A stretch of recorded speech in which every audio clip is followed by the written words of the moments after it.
To change your keyboard theme on Samsung Galaxy S24 Ultra, swipe down the top of the screen and then tap setting icon. Scroll down the screen to find General Management.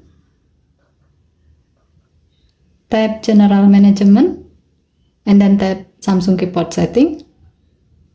Scroll down the screen.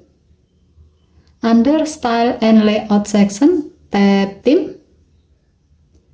As a note, this option will not be available if you use dark mode on your phone.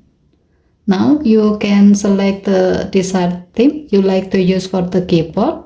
There are 4 themes available: light, solid light, dark, and solid dark. As the example, we will select dark. When you select this theme, you can see that the keyboard is now using a dark background with white numbers and letters on gray keypad. Okay, thank you for watching. Have a nice day.